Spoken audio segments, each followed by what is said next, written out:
The Foundation for Individual Rights and Expression, representing the 6 plaintiffs, alleged that the California's new Diversity, Equity, Inclusion, and Accessibility, or DEIA rules, force professors to teach the government's politicized viewpoints that they don't share, and that violates their First Amendment rights.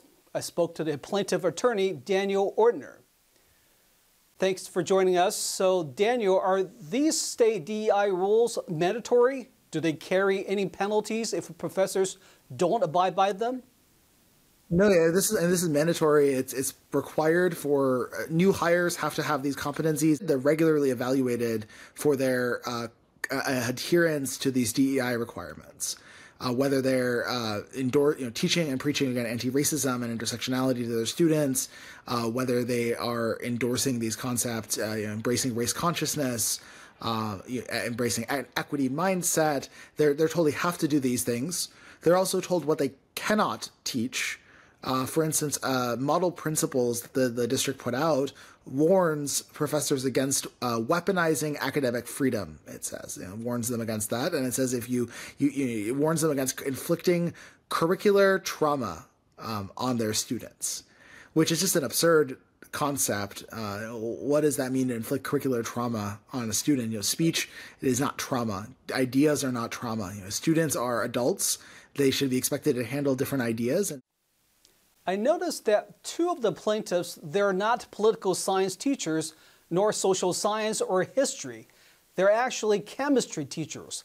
How are they affected by the state's policy on diversity, equity, and inclusion? Yeah, so they're also being told that they have to introduce DEIA concepts into their classroom, even though they teach chemistry. So it's wildly inappropriate. The chemistry classroom and the chemistry laboratory are not places to preach about anti-racism and intersectionality, and so they're being forced to take away from their students' education by introducing these concepts that have no place in the classroom and are irrelevant and damaging to their students. So is this going to be an uphill battle for you? Because by definition, if someone is going against anti-racism, wouldn't that person be automatically labeled as a racist?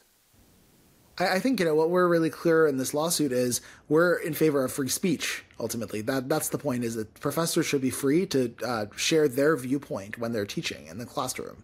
They shouldn't have to only stick to one side that is the state-approved side. FIRE, where the organization, the nonprofit public interest law firm where I work, we have a lawsuit against Florida's Stop Woke Act, which is on the other side of the aisle. In there, Florida banned very similar concepts like anti-racism, intersectionality, these same concepts in the classroom. We got an injunction in Florida against that law because the principle is the same. Free speech is what is needed. Viewpoints, the government cannot discriminate against viewpoints based on the ones that they like or don't like. They can't choose winners and losers in the marketplace of ideas. I just couldn't help but draw the comparison between DEI policies with the theory of evolution, because some biology professors who hold a strong religious faith don't believe in evolution, they believe in creation. How's this any different? So, of course, let's say a biology classroom. The curriculum can say that a professor has to talk about evolution. We're not disputing that. The difference is when you go in and you say the professor has to talk about it in a certain way, has to endorse certain concepts, can't offer a counterpoint, for instance, offer the case for intelligent design for the students to consider. That would be the analogy. Here they're saying you have to teach and preach intersectionality, anti-racism, DEIA viewpoints, and you cannot introduce other concepts and teach your students both sides of an issue. So that would be the analogy, would be banning the professor from teaching and talking about different perspectives, and that's not acceptable. All right, Attorney Daniel Ortner, thank you so much for sharing your thoughts on our program.